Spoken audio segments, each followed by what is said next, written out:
नमस्ते साथीहरू, तपाईँ हेर्दै हुनुहुन्छ रहस्य टिभी नेपाल। म हुँ रविन्द्र रायमाझी। तपाईले विभिन्न रहस्यमय भिडियोहरू त हाम्रो च्यानलमा हेर्दै आउनु भएको होला। आज पनि हामी तपाईहरूको सामु रहस्यले भरिएको घटना लिएर आएका छौं। यो घटना वेस्टर्न कार्टल्यान्डमा भएको एक आयरल्यान्डको लाइट हाउसको हो। 16 डिसेम्बर 1900 को दिन थियो। बिहानको समयमा एक जहाज लाइट हाउसको बाटो हुँदै जाँदै थियो। जब जहाजको क्याप्टेनको नजर लाइट हाउसको तर्फ पर्यो, तब उनले लाइट हाउस बन्द अवस्थामा देखे। टाढैबाट देखिन्थ्यो कि त्यो लाइट हाउस सक्रिय थिएन, तर नियम अनुसार कुनै पनि लाइट हाउस सक्रिय अवस्थामा हुनुपर्छ। त्यो देखेर क्याप्टेनले लाइट हाउसको रेखदेख गर्ने एजेन्सीलाई लाइट हाउसको अवस्थाबारे जानकारी दिए। यो सुनेर लाइट हाउसको एजेन्सीको कर्मचारीहरू अचम्म परे, किनकि त्यो एजेन्सीद्वारा एक हप्ता पहिले मात्र 3 जना मानिसलाई लाइट हाउसको रेखदेखको लागि राखिएको थियो, जसको नाम James Ducard, Donald MacArthur, Thomas Marshall थियो। यो आइल्यान्डमा कुनै पनि समयमा मानव बस्ती बसेको थिएन, किनकि पहिलेदेखि नै मानिसहरूले यो आइल्यान्डलाई रहस्यमय र भूता आइल्यान्ड मान्थे। लाइट हाउस बन्द छ भन्ने सूचना पाउने बित्तिकै एजेन्सीद्वारा एक जहाजलाई लाइट हाउसको जाँच गर्न पठाइयो, जुन जहाजमा लाइट हाउसमा काम गर्ने 3 व्यक्तिको खाद्यान्न वा अन्य सामग्री पनि लगिएको थियो। त्यो जहाजमा भएको क्याप्टेनको नाम जेम्स हार्वी थियो।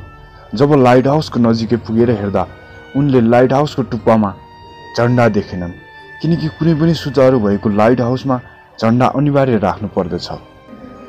यस्तो देख्दा क्याप्टेन हार्वीलाई अचम्म लाग्यो र उनलाई साँच्चै नै 3 जना कर्मचारी लाइट हाउसमा छन् कि छैनन् भन्ने मनमा लाग्यो, र उनले जहाजको हर्न लगातार बजाए, किनकि हर्न सुनेर कर्मचारीहरू बाहिर निस्कन्छन् कि भनेर। लामो समयसम्म हर्न बजाउँदा पनि लाइट हाउसमा व्यक्तिहरूको केही चलपहल देखिएन। अब क्याप्टेन हार्वीलाई पक्का भयो कि त्यहाँ जरुर केही न केही गडबड भएको छ। तर अब केही समयपछि उनले जे देख्नेछन् त्यो त उनलाई अन्दाजा पनि थिएन, र केही समयपछि उनले फैसला गरे पुरै लाइट हाउसको जाँच गर्ने। र लाइट हाउसको आँगनमा केही सामानहरू थियो, जुन सामान भित्र हुनुपर्ने थियो, र पहिले बाहिर राखिएको सामान सबै भित्र थियो।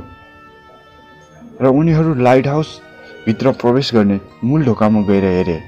ढोका भित्रबाट लक गरिएको थियो।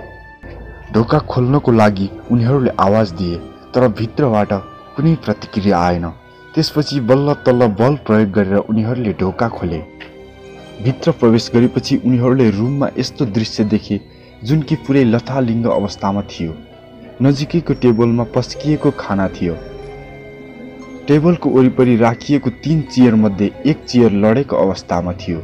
लाइट हाउसको ठाउँ ठाउँमा घडीहरू राखिएको थियो, जुन घडीहरू अचानक रोकिएको थियो। कुनै पनि घडी सुचारू थिएन, जुन एक साँच्चै अचम्म लाग्दो कुरो थियो। उनीहरूले पुरै लाइट हाउसको जाँच गरिसकेपछि पनि त्यो 3 व्यक्तिको कुनै अत्तोपत्तो लागेन।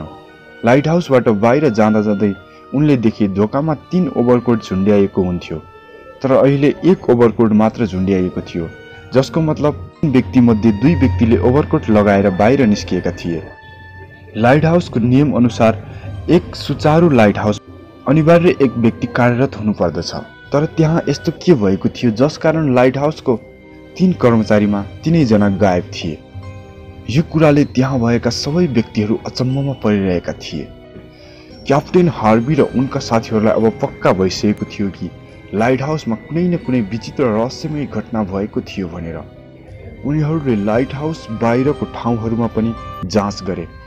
उनीहरूले कुनै सबुत पाएनन्, र त्यत्तिकैमा क्याप्टेन हार्वीको टिम एजेन्सीमा फर्किए, र लाइट हाउसको 3 जना व्यक्ति हराएको सूचना लाइट हाउस बोर्डलाई दिइयो, र लाइट हाउस बोर्डबाट त्यो घटनाको अनुसन्धान सुरु गरियो। अनुसन्धानपछि लाइट हाउसको एक लगबुक फेला पर्यो। लगबुक भनेको यस्तो डकुमेन्ट हो जसमा लाइट हाउसको रेखदेख गर्ने कर्मचारीले प्रत्येक दिनको लाइट हाउसको जानकारी र मौसमको जानकारी लेख्नु पर्दछ। लगबुकमा डिसेम्बर 15 सम्मको जानकारी लेखिएको थियो, जसको अर्थ 15 डिसेम्बरको रातमा उनीहरूको साथमा विचित्र घटना घटेको थियो भन्ने बुझिन्छ। 12 डिसेम्बरको दिन थोमस मार्शलले लगबुकमा यस्तो लेखेका थिए: त्यो दिन लाइट हाउसको मौसम खराब थियो र पानीको अग्लो लहर किनाराबाट लाइट हाउसको तर्फ आउँदै थियो। पानीको लहर यति भयानक थियो कि उनले यति ठुलो लहर कहिले देखेका थिएनन् र लगबुकमा जेम्स डुकार्ट त्यो दिन बिहानदेखि कसैसँग कुरा नगरी निराश भएर मौन बसिरहेका थिए र डोनाल्ड मैकार्थर लगातार रोइरहेका थिए र धेरै डराइरहेका थिए भन्ने कुराहरू पनि लेखिएको थियो। यो लगबुकको जानकारी पढेपछि जाँचकर्ताहरू पनि अचम्ममा परे, किनकि लाइट हाउसमा काम गर्ने कर्मचारीहरूमा धेरै वर्ष काम गरेको अनुभव थियो। योभन्दा पहिले पानीको लहरबाट उनीहरू कहिले खासै डराएका थिएनन्।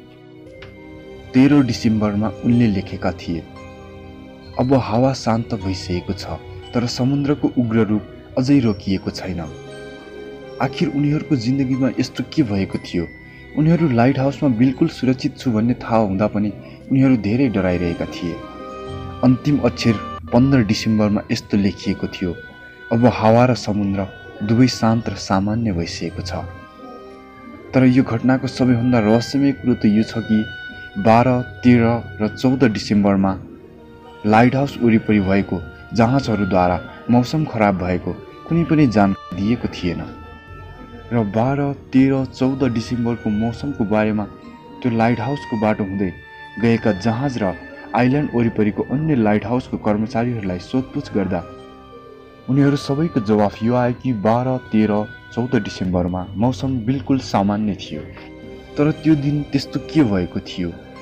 सबैको लागि मौसम सामान्य थियो। त्यो 3 जनाले मात्र मौसम बिग्रिएको अनुभव गरेका थिए।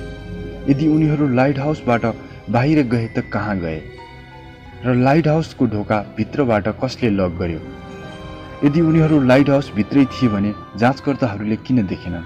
आजसम्म पनि त्यो 3 जना व्यक्तिको केही सबुत फेला परेको छैन र त्यो रहस्य आजसम्म सुल्झेको छैन। साथीहरू, यस्तै रहस्यमय भिडियोहरू हेर्नको लागि हाम्रो च्यानललाई लाइक, कमेन्ट, सब्स्क्राइब गर्न नभुल्नुहोला।